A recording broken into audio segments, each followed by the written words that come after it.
എല്ലാ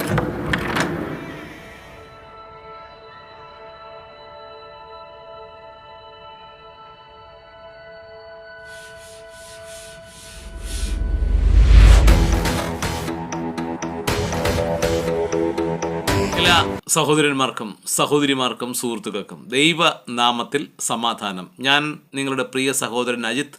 ഉണരൂ ക്രിസ്ത്യാനികളെ ഉണരൂ എന്ന യൂട്യൂബ് ചാനലിലേക്കും ക്രിസ്ത്യാനികളുടെ ശ്രദ്ധയ്ക്കെന്ന ഫേസ്ബുക്ക് കൂട്ടായ്മയിലേക്കും എൻ്റെ ഇന്നത്തെ വീഡിയോയിലേക്ക് ദൈവനാമത്തിൽ സ്വാഗതം ചെയ്തുകൊള്ളുന്നു.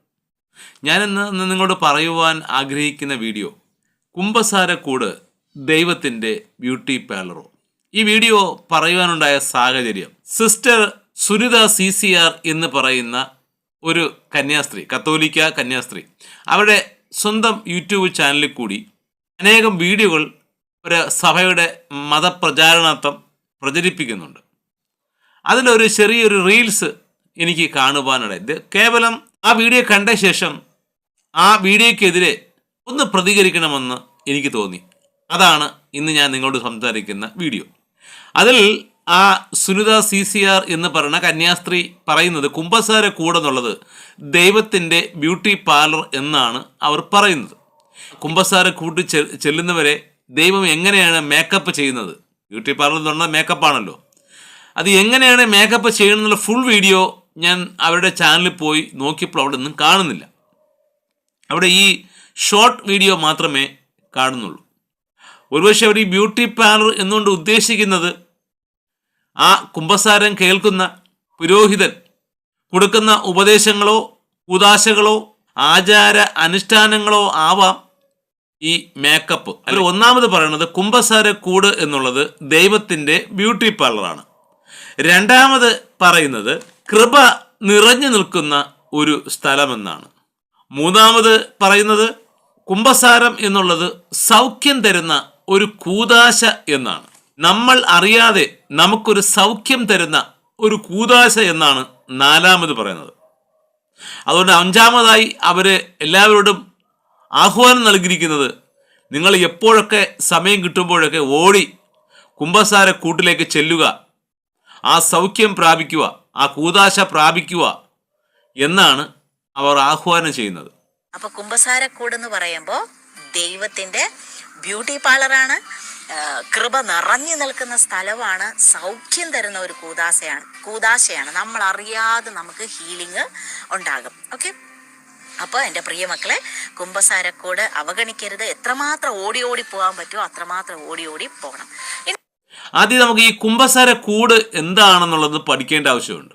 പാപമോചനത്തിനായി കത്തോലിക്ക സഭകളും അനുബന്ധിച്ചിട്ടുള്ള മറ്റ് സഭകളും നടത്തുന്ന ഒരു ഉഡായിപ്പ് പരിപാടിയാണ് കുമ്പസാരവും കുമ്പസാരക്കൂടും.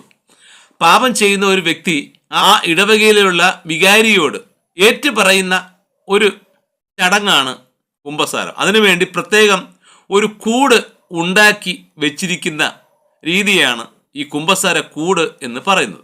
പണ്ട് ഇതിനെ ചെവി കുമ്പസാരം, പാപപ്രായച്ചിത്രം, പാപസങ്കീർത്തനം, അനുരഞ്ജനം എന്നൊക്കെ പേരിലൊക്കെ ഈ ചടങ്ങിനെ അറിയപ്പെട്ടിരുന്നു എന്നുള്ളതാണ്. ഇത്തരമൊരു ആചാരം ബൈബിളിൽ ഒരിടത്തും രേഖപ്പെടുത്തിയിട്ടില്ല. അത് സഭകൾ ഉണ്ടാക്കിയ, മാനുഷികമായിട്ടുണ്ടാക്കിയ ഒരു കൽപ്പനയാണ് ഈ കുമ്പസാരവും കുമ്പസാരക്കൂടും. അധികാരമുള്ള ഒരു പുരോഹിതനോടോ അല്ലെങ്കിൽ സഭാ ഇടയനോടോ തങ്ങളുടെ പാപങ്ങളെക്കുറിച്ച് പശ്ചാത്തപിച്ച് ആ പശ്ചാത്താപം ആ പുരോഹിതനോട് ഏറ്റുപറഞ്ഞ് പാപമോചനം നേടുന്ന ഒരു രീതി എന്നാണ് ഈ സഭകൾ തങ്ങളുടെ വിശ്വാസികളെ പഠിപ്പിച്ചിരിക്കുന്നത്. ഈ കുമ്പസാരം കേൾക്കുന്ന ഈ പുരോഹിതൻ അല്ലെങ്കിൽ ഇടയൻ അല്ലെങ്കിൽ അധികാരമുള്ള ശുശ്രൂഷകൻ ആ പാപത്തിൽ മധ്യസ്ഥത വഹിച്ച് ദൈവത്തോട് ഏറ്റുപറഞ്ഞ് ആ ദൈവത്തിൽ നിന്നും പാപം മാറ്റിത്തരുന്ന ഒരു ശുശ്രൂഷ എന്നാണ് സഭ ഇവരെ പഠിപ്പിക്കുന്നത്. ആ കുമ്പസാരക്കൂട്ടിൽ പുറത്തിരുന്നുകൊണ്ട് പാപിയായ മനുഷ്യൻ ആ പുരോഹിതനോട് പാപങ്ങൾ ഏറ്റുപറയുന്നു. ആ പുരോഹിതൻ ആ പാപങ്ങൾ ദൈവത്തോട് പറഞ്ഞ് ദൈവത്തിൽ നിന്നും പാപമോചനം കൊടുക്കുന്നു എന്നാണ് ഇതിൻ്റെ ആശയം. സാധാരണയായി കുറ്റകൃത്യം ചെയ്യുന്ന ഒരു ക്രിമിനൽ അല്ലെങ്കിൽ ഒരു പാപിയായ മനുഷ്യൻ തങ്ങളുടെ പാപങ്ങൾ ആ നിയമപാലകനോട് ഏറ്റുപറഞ്ഞ് ശിക്ഷ ഏറ്റുവാങ്ങുന്ന ഒരു നടപടിയാണ് സാധാരണയായി സാധാരണ കോടതികളൊക്കെ നടക്കുന്നത്. അതേപോലെയുള്ള ഒരു രീതിയാണ് ജഡ്ജിയായി പള്ളിയിലെ പുരോഹിതൻ നിൽക്കുകയും കുറ്റവാളിയായ പ്രതി, പാപം ചെയ്യുന്ന വ്യക്തി ആ പുരോഹിതനോട് പാപങ്ങൾ ഏറ്റുപറയുകയും ആ പാപത്തിനുള്ള ശിക്ഷ എന്താണെന്ന് ആ പുരോഹിതൻ വിധിക്കുകയും ചെയ്യുന്നു. ഈ പാപം ചെയ്യുന്ന, ഈ കുംഭസാരത്തിൽ ഏറ്റെടുക്കുന്ന വ്യക്തി ഒരു പുരുഷനാണെങ്കിൽ അദ്ദേഹത്തിൻ്റെ ആരോഗ്യപരമായ അല്ലെങ്കിൽ കായികപരമായ ആവശ്യങ്ങൾ അവർ ചൂഷണം ചെയ്യും. ആ പള്ളിയിലുള്ള ജോലികൾ, പണികൾ എല്ലാം ചെയ്യിപ്പിക്കും. എന്നിട്ട് അവരോട് പറയും, നിങ്ങളുടെ പാപം ദൈവത്തോട് ഏറ്റു പറഞ്ഞിട്ടുണ്ട്, അതിനുള്ള മറുപടി ഇതുവരെ ലഭിച്ചില്ല, അതുവരെ താങ്കൾ ഇത്തരം ജോലികൾ ചെയ്യുക എന്ന് പറയും. സ്ത്രീയാണെങ്കിൽ അതേപോലെ തന്നെയാണ്. അതുപോലെ തന്നെ പുരോഹിതന്മാർ ഈ സ്ത്രീകളെ, കുമ്പസാരക്കൂട്ടിൽ ഏറ്റെടുക്കുന്ന സ്ത്രീകളെ ലൈംഗിക അടിമകളാക്കി മാറ്റും എന്നും പഴയ ചരിത്രരേഖകളിൽ പറയുന്നുണ്ട്. അത് ഏത് സഭയാണ് എന്നൊന്നും ഞാൻ പറയുന്നില്ല, ചരിത്രരേഖയിലുള്ള കാര്യം ഞാൻ പറഞ്ഞതേ ഉള്ളൂ. കുമ്പസാരം എന്നുള്ള ആചാരം, അനുഷ്ഠാനം, ഉടായിപ്പ് ആദ്യമായി ഈ കേരളത്തിൽ അല്ലെങ്കിൽ ഇന്ത്യയിൽ കൊണ്ടുവരുന്നത് പോർച്ചുഗീസുകാരാണ്. പോർച്ചുഗീസുകാർ സ്ഥാപിച്ച സഭകൾ വഴിയാണ് കുമ്പസാരം എന്നുള്ള ഒരു അനുഷ്ഠാനം കേരളത്തിൽ വരുന്നത്. പോർച്ചുഗീസുകാർ കത്തോലിക്ക സഭകൾ സ്ഥാപിക്കുമ്പോൾ അല്ലെങ്കിൽ അതുമായി ബന്ധപ്പെട്ട സഭകൾ സ്ഥാപിക്കുമ്പോൾ അവിടെ ആസ്ഥാനം എന്നുള്ളത് ഗോവയായിരുന്നു. അവിടെ മിക്ക പുരോഹിതന്മാരുടെയും പ്രധാനപ്പെട്ട ഭാഷ ഗോവയിലുള്ള കൊങ്ങിണി ഭാഷയായിരുന്നു. അവിടെ പാപം ചെയ്തവർ പാപത്തോട് പ്രായച്ചിത്തം തോന്നുന്നതിനെ അവിടുത്തെ കൊങ്ങിണി ഭാഷയിൽ പറയുന്ന വാക്കാണ് കുംസാർ. ആ കുംസാറാണ് പിന്നീട് കുംഭസാരം എന്നായി മാറിയത്. ശരിക്കും ഈ കുംഭസാരം നടത്തുന്ന സഭകൾക്ക് ശരിക്കും പാപം എന്ന് പറഞ്ഞാൽ എന്തെന്ന് പോലും അറിയില്ല. അവർ പാപമായി കാണുന്നത് മൂന്ന് കാര്യങ്ങളാണ്. ഒന്ന് കൊലപാതകം, രണ്ടാമത് വ്യഭിചാരം, മൂന്നാമത്തത് അന്യ മത ആരാധന. ഇത് മൂന്നുമാണ് വലിയ പാപമായി സഭയെ പഠിപ്പിച്ചിരുന്നത്. ആ കുറ്റകൃത്യങ്ങൾ ചെയ്യുന്നവരെ അവർ കുമ്പസാരക്കൂട്ടിൽ കൊണ്ടുവരികയും അവർ അത് കേട്ടിട്ട് ദൈവത്തിൽ നിന്നും മറുപടി കിട്ടും വരെ അവരെ പ്രത്യേകതരം കുറ്റവാളിയാക്കി സഭയിൽ ഒതുക്കി നിർത്താറുണ്ട്.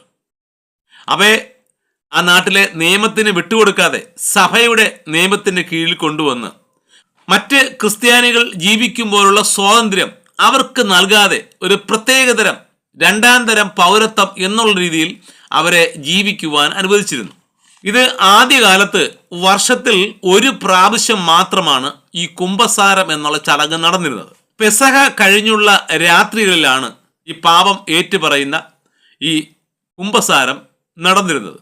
പിന്നീട് പാപത്തിൻ്റെ വലിപ്പം വർദ്ധിക്കുകയും പാപത്തെക്കുറിച്ചുള്ള ഭയം ഈ സഭാവിശ്വാസിയൊക്കെ ഉണ്ടാവുകയും എങ്ങനെയെങ്കിലും പാപമോചനം നേടണം, തനിക്ക് സ്വർഗരാജ്യം നഷ്ടപ്പെടും എന്നുള്ള ചിന്താഗതി ഉണ്ടായി, അല്ലെങ്കിൽ അവർക്ക് നരകം കിട്ടും എന്നുള്ള ഭയം ഉള്ളിലുണ്ടായത് കാരണം ഇത്രയും പെട്ടെന്ന് അച്ഛനടുത്ത് ചെന്ന് കുമ്പസരിക്കണം എന്നുള്ളൊരു ചിന്ത അവരുടെ ഉള്ളിൽ ആത്മീയമായി വളർന്നു.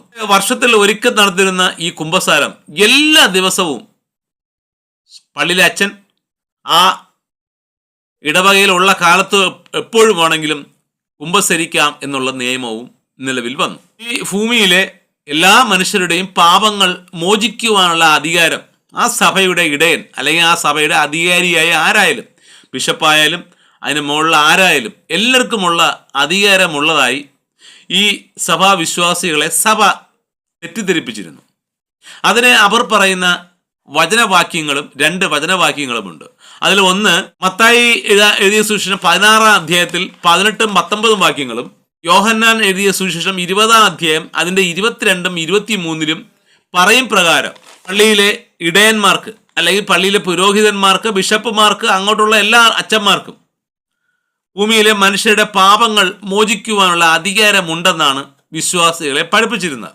നമുക്ക് ആ ഭാഗം ഒന്നെടുത്ത് വായിച്ചു നോക്കാം, അത് ശരിയാണോ അല്ലേ എന്ന്. ആദ്യം മത്തായി സുവിശേഷം 16-ാം അധ്യായത്തിന്റെ 18-19 വാക്യങ്ങൾ പത്രോസിനോട് യേശു പറയുന്ന ഒരു വചനഭാഗമാണ്. സ്വർഗരാജ്യത്തിലെ താക്കോൽ ഞാൻ നിനക്ക് തരുന്നു, നീ ഭൂമിയിൽ കെട്ടുന്നതൊക്കെയും സ്വർഗത്തിൽ കെട്ടപ്പെട്ടിരിക്കും, നീ ഭൂമിയിൽ അഴിക്കുന്നതൊക്കെയും സ്വർഗത്തിൽ അഴിഞ്ഞിരിക്കും എന്ന് പറഞ്ഞു. ഈ വചനം എന്നുള്ളത് പത്രോസ് എന്ന് പറഞ്ഞത് ഇടയനാണെന്നാണ് ഇവരുടെ വാദം. യേശുവിനെ അനുഗമിച്ച ശിഷ്യൻ. യേശുവിനെ അനുഗമിച്ചവരാണ് ഈ കത്തോലിക്ക, ഓർത്തഡോക്സ്, യാക്കോബായ സഭകളിലുള്ള കുമ്പസാരം ചെയ്യുന്ന അച്ഛന്മാരെന്നാണ് അവർ പഠിപ്പിക്കുന്നത്. യേശു പറഞ്ഞ വചനങ്ങൾ എന്താണെന്ന് പോലും അവർക്കറിയില്ല.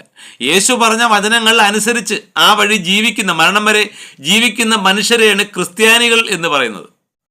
ക്രിസ്ത്യാനി എന്ന് പറഞ്ഞാൽ അതിൻ്റെ അർത്ഥം പോലും ഈ കുമ്പസാരം ചെയ്യുന്ന മനുഷ്യർക്ക് അറിയില്ല. പാപം എന്ന് പറഞ്ഞാൽ എന്താണെന്ന് പോലും ഇവർക്കറിയില്ല.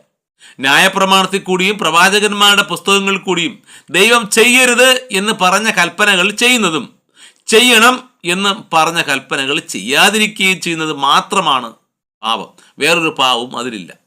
കത്തോലിക്ക, ഓർത്തഡോക്സ് അല്ലെങ്കിൽ കുമ്പസാര സഭകൾ പറയുന്ന പാപം എന്നുള്ളത് വ്യഭിചാരം, കൊലപാതകം, അന്യദൈവ ആരാധന, ഈ 3 കാര്യങ്ങൾ മാത്രമാണ് പാപമെന്നാണ് അവർ സഭയെ പഠിപ്പിക്കുന്നത്. ഇനി അടുത്ത് യോഹന്നാൻ എഴുതിയ സുവിശേഷം 20-ാം അധ്യായം 22, 23 വാക്യങ്ങളിൽ ഈ കുമ്പസാരത്തെ പറ്റി വല്ലതും പറയുന്നുണ്ടോ എന്നുകൂടി പരിശോധിച്ച് നോക്കാം. ഇങ്ങനെ പറഞ്ഞ ശേഷം അവൻ അവരുടെ മേൽ ഊതി അവരോട്, പരിശുദ്ധാത്മാവിനെ കൈക്കൊള്ളുവിൻ. ആരുടെ പാപങ്ങൾ നിങ്ങൾ മോചിക്കുമോ അവർക്ക് മോചിക്കപ്പെട്ടിരിക്കുന്നു, ആരുടെ പാപങ്ങൾ നിർത്തുന്നുവോ അവർക്ക് നിർത്തിയിരിക്കുന്നു എന്ന് പറഞ്ഞു. ഇത് യേശു തൻ്റെ ശിഷ്യന്മാരോട് പറഞ്ഞ കൽപ്പനയാണ്. നിങ്ങൾ പരിശുദ്ധാത്മാവിനെ കൈക്കൊള്ളുവിൻ, പ്രാപിക്കുവിൻ. പരിശുദ്ധാത്മാവിനെ പ്രാപിക്കണമെങ്കിൽ യേശു പറഞ്ഞ കൽപ്പനകൾ അനുസരിക്കണം. യേശു പറഞ്ഞ കൽപ്പനകൾ പൂർണ്ണമായി അനുസരിക്കുന്നവർക്ക് മാത്രമേ ദൈവം പ്രസാദിക്കുകയുള്ളൂ. യേശുവിൻ്റെ ശിഷ്യനാകണമെങ്കിൽ പാപം മോചിക്കപ്പെട്ടിരിക്കണം. പാപം മോചിക്കപ്പെട്ട ഒരു വിശുദ്ധന് മാത്രമേ യേശുവിൻ്റെ ശിഷ്യനാകാൻ കഴിയുള്ളൂ. ആ ശിഷ്യൻ പൂർണ്ണമായും യേശു പറഞ്ഞ കൽപ്പനകൾ പൂർണ്ണമായും അനുസരിച്ചാൽ മാത്രമേ അവനിൽ ദൈവത്തിൻ്റെ ആത്മാവ് എന്ന പരിശുദ്ധാത്മാവ് ലഭിക്കുകയുള്ളൂ. ഇവിടെ ശിഷ്യന്മാരോട് പറഞ്ഞ അങ്ങനെയാണ്, നിങ്ങൾ പരിശുദ്ധാത്മാവിനെ പ്രാപിച്ചു കൊള്ളുവിൻ. നിങ്ങൾ ആരുടെ പാപങ്ങൾ മോചിക്കുന്നുവോ അവർക്ക് മോചിക്കപ്പെട്ടിരിക്കും. നിങ്ങൾ ആരുടെ പാപങ്ങൾ നിർത്തുന്നുവോ, നിങ്ങൾ പാപം മാറല്ലേ എന്ന് പറഞ്ഞ ആർക്കാണോ അവരുടെ ഒരിക്കലും പാപം മാറില്ല. ഇത് ശിഷ്യന്മാർക്കുള്ള കൽപ്പനയാണ്. ഈ യേശുവിൻ്റെ ശിഷ്യന്മാരും ഈ കുമ്പസാര സഭകൾ തമ്മിൽ എന്ത് ബന്ധമാണ്? കുമ്പസാര സഭകൾ യേശുവിൻ്റെ ഏത് കൽപ്പനയാണ് അനുസരിക്കുന്നത്? യേശുവിൻ്റെ ശിഷ്യന് പാപങ്ങൾ മോചിക്കുവാനുള്ള അധികാരമുണ്ട്.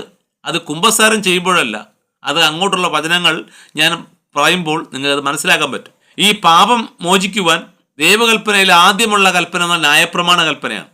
ലേവ്യ പുസ്തകം 4-ാം അധ്യായം 1 മുതൽ അവസാനമുള്ള വാക്യങ്ങൾ വായിച്ചു കഴിഞ്ഞാൽ ആ ഒരു മനുഷ്യൻ, ഒരു വ്യക്തിയോ ഒരു സഭയോ ഒരു പുരോഹിതനോ ചെയ്യുന്ന പാപങ്ങൾ മോചിക്കുവാൻ എന്തൊക്കെയാണ് ചെയ്യേണ്ടതെന്ന് അവിടെ പറയുന്നുണ്ട്.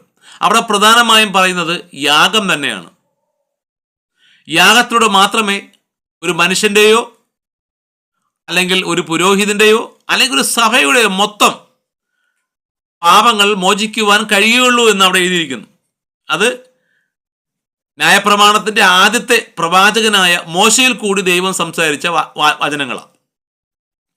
അപ്പോൾ ഒരു പുരോഹിതൻ്റെയോ ഒരു സഭയുടെയോ ഒരു സഭാവിശ്വാസിയുടെയോ, അതായത് ഇസ്രായേലിലെ 12 ഗോത്രങ്ങളിലെ ജനങ്ങളിൽ ഏതെങ്കിലും ഒരു വ്യക്തി പാപം ചെയ്താൽ ആ പാപത്തിൻ്റെ പരിഹാരം യാഗം മാത്രമാണ്. ആ യാഗവസ്തുവിനെ പുരോഹിതൻ്റെ അടുക്കൽ കൊണ്ടുപോയി അതിൽ പറയുന്ന പ്രകാരം ആ ശുശ്രൂഷ ചെയ്താൽ മാത്രമേ പാപമോചനം നേടുകയുള്ളൂ.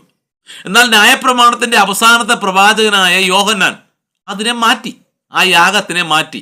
പകരം പറയുന്നത്, പാപം ചെയ്യുന്ന ഒരു പാപി തങ്ങളുടെ പാപം ദൈവത്തോട് ഏറ്റുപറഞ്ഞ് ഒരു വിശുദ്ധൻ്റെ കീഴിൽ സ്നാനം സ്വീകരിച്ചു കഴിഞ്ഞാൽ അവന് പാപം മോചിക്കപ്പെട്ടിരിക്കും എന്നാണ് പറയുന്നത്. അതിന് അനുബന്ധമായ 3 വചനങ്ങൾ 3 സുവിശേഷ പുസ്തകങ്ങളിലുണ്ട്. ഒന്ന് മത്തായി എഴുതിയ സുവിശേഷം, മർക്കോസ് എഴുതിയ സുവിശേഷം, ലൂക്കോസ് എഴുതിയ സുവിശേഷം. 3 സുവിശേഷങ്ങളിലും പാപമോചനത്തിൻ്റെ ഏറ്റവും ലേറ്റസ്റ്റായ പരിഹാര മാർഗം പാപങ്ങൾ അറിഞ്ഞ് പാപം എന്താണെന്ന് ആദ്യം പഠിക്കണം. പഠിച്ച് പാപത്തിൻ്റെ ശിക്ഷ മരണമാണെന്നും എന്നാൽ പാപത്തിൽ നിന്ന് മോചനം നേടിക്കഴിഞ്ഞാൽ അവന് സ്വർഗരാജ്യവും നിത്യജീവനും ലഭിക്കുമെന്ന് അറിഞ്ഞ് അവൻ ആ പാപത്തെക്കുറിച്ച് മാനസാന്തരപ്പെട്ട് ആ പാപങ്ങൾ ദൈവത്തോട് ഏറ്റുപറഞ്ഞ് സ്നാനം സ്വീകരിച്ചാൽ, ഒരു വിശുദ്ധന്റെ കീഴിൽ സ്നാനം സ്വീകരിച്ചു കഴിഞ്ഞാൽ പാപം മോചിക്കപ്പെടും എന്ന് ന്യായപ്രമാണത്തിന്റെ അവസാനത്തെ പ്രവാചകനായ സ്നാപക യോഹന്നാൻ അന്ന് ഇസ്രായേൽ ജനത്തോട്, ലോകത്തോട് വിളിച്ചു പറഞ്ഞു. അത് മാത്രമാണ് ഇന്നത്തെ രീതിയിൽ പാപമോചനം. അവിടെ സ്നാപക യോഹന്നാൻ വിളിച്ചു പറഞ്ഞത് കുമ്പസാരം കൂടണമെന്നോ, കുമ്പസാര കൂടുണ്ടാക്കണമെന്നോ, കുമ്പസാര കൂട്ടിനകത്തിരിക്കുന്ന അച്ഛനോട് നീ ചെയ്ത പാപങ്ങൾ പറഞ്ഞ് കുമ്പസാര കൂട്ടിനകത്തിരിക്കുന്ന വികാരിക്ക് വികാരമുണ്ടാക്കുന്ന പ്രേരണ കൊടുക്കണമെന്ന് യോഹന്നാൻ ഒരിക്കലും പറഞ്ഞിട്ടില്ല. യോഹന്നാൻ പറഞ്ഞ എന്താണ്? നിങ്ങൾ പാപത്തെക്കുറിച്ച് പഠിക്കുക. ദൈവവചനത്തിൽ ദൈവം കൽപ്പിക്കുന്ന കൽപ്പനകൾ ലംഘിക്കുന്നതാണ് പാപം. ദൈവം ചെയ്യരുതെന്ന് പറഞ്ഞ് ചെയ്യുന്നതും ചെയ്യണം എന്ന് പറഞ്ഞ് ചെയ്യാതിരിക്കുന്നതുമാണ് പാപം എന്ന് തിരിച്ചറിഞ്ഞ് ആ പാപത്തെക്കുറിച്ച് മാനസാന്തരപ്പെട്ട് ആ പാപം ദൈവത്തോട് ഏറ്റുപറഞ്ഞ് പൂർണ്ണമായ സ്നാനം സ്വീകരിക്കുമ്പോഴാണ് നിന്റെ പാപങ്ങൾ മോചിക്കപ്പെട്ട് നീ വിശുദ്ധനായി മാറുന്നത്. ആ വിശുദ്ധനായാൽ മാത്രമേ നിനക്ക് ക്രിസ്തുവിൻ്റെ ശിഷ്യനാവാനുള്ള യോഗ്യത ലഭിക്കുകയുള്ളൂ. ആ ശിഷ്യത്വം സ്വീകരിച്ച് നീ മരണം വരെ യേശുവിൻ്റെ കൽപ്പനകൾ പൂർണ്ണമായും അനുസരിച്ചാൽ മാത്രമേ നിനക്ക് നിത്യജീവനും സ്വർഗരാജ്യവും ലഭിക്കുകയുള്ളൂ. അത് ദൈവിക കൽപ്പനയാണ്. അതാരെ കൊണ്ടും മാറ്റാൻ കഴിയില്ല. അത് തന്നെയാണ് മത്തായി 3-ാം വാക്യത്തിൽ വായിക്കാം. ആ കാലത്ത് യോഹന്നാൻ സ്നാപകൻ വന്നു, യഹൂദ്യ മരുഭൂമിയിൽ പ്രസംഗിച്ചു, സ്വർഗരാജ്യം സമീപിച്ചിരിക്കയാൽ മാനസാന്തരപ്പെടുവിൻ എന്ന് പറഞ്ഞു. അവിടെയും യോഹന്നാൻ പറഞ്ഞ മാനസാന്തരമാണ്. പാപത്തെക്കുറിച്ചുള്ള നിങ്ങളെ മാനസാന്തരം, നിങ്ങളെ മനസ്സിനെ മാറ്റുക, പാപത്തെക്കുറിച്ചുള്ള ചിന്തകൾ ഉപേക്ഷിക്കുക, ദൈവത്തിൻ്റെ വഴിയെ സഞ്ചരിക്കുക എന്നാണ് അവിടെയും പറയുന്നത്. അന്ന് യെരൂശലേമ്യരും യഹൂദ ദേശക്കാരൊക്കെയും യോർദാന്റെ ഇരുകരയിലുള്ള എല്ലാ നാട്ടുകാരും പുറപ്പെട്ട് അവന്റെ അടുക്കൽ ചെന്ന് തങ്ങളുടെ പാപങ്ങളെ ഏറ്റുപറഞ്ഞ് കൊണ്ട് യോർദാൻ നദിയിൽ അവനാൽ സ്നാനം ഏറ്റു എന്നാണ്. അപ്പൊ പാപങ്ങളെ ദൈവത്തോട് ഏറ്റുപറഞ്ഞ് മാത്രമാണ് പാപമോചനം ലഭിക്കൂ എന്ന് അവിടെ പറയുന്നു. ഇനി അടുത്ത 2-ാമത്തെ സുവിശേഷം, മർക്കോസ് എഴുതിയ സുവിശേഷം, അതിൻ്റെ 1-ാം 4-ാമത്തെ വാക്യത്തിൽ പറയുന്നു, മരുഭൂമിയിൽ സ്നാനം കഴിപ്പിച്ചും പാപമോചനത്തിനായുള്ള മാനസാന്തര സ്നാനം പ്രസംഗിച്ചും കൊണ്ടിരുന്നു. അവന്റെ അടുക്കൽ യഹൂദ്യ ദേശമൊക്കെയും യെരൂശലേമ്യർ എല്ലാവരും വന്ന് പാപങ്ങളെ ഏറ്റുപറഞ്ഞ് യോർദാൻ നദിയിൽ അവനാൽ സ്നാനമേറ്റു. അവിടെയും അത് തന്നെയാണ് പറയുന്നത്. മാനസാന്തരപ്പെടുവാൻ, പാപത്തെക്കുറിച്ചുള്ള മാനസാന്തരമാണ് ജനങ്ങളോട് യോഹന്നാൻ പ്രസംഗിച്ചത്. അത് കേട്ട് ആ ഇസ്രായേലിലെ എല്ലാ ജനങ്ങളും, ദൈവത്തിൻ്റെ 12 ഗോത്രത്തിൽപ്പെട്ട എല്ലാ ജനങ്ങളും പാപം ചെയ്തു എന്ന് ഉറപ്പുള്ളവർ എല്ലാവരും പാവങ്ങളെ ദൈവത്തോട് ഏറ്റുപറഞ്ഞ് പ്രാർത്ഥിച്ചുകൊണ്ട് സ്നാനം സ്വീകരിച്ചു എന്ന് അവിടെ എഴുതിയിരിക്കുന്നു. അടുത്ത 3-ാമത്തെ സുവിശേഷ പുസ്തകമായ ലൂക്കോസിലും അത് തന്നെയാണ് പറഞ്ഞിരിക്കുന്നത്. അതിൻ്റെ 3-ാം അധ്യായം 3-ാമത്തെ വാക്യം, അവൻ യോർദാൻ അരികെയുള്ള നാട്ടിലൊക്കെയും വന്ന് പാപമോചനത്തിനായുള്ള മാനസാന്തര സ്നാനം പ്രസംഗിച്ചു എന്നാണ് അവിടെയും എഴുതിയിരിക്കുന്നത്.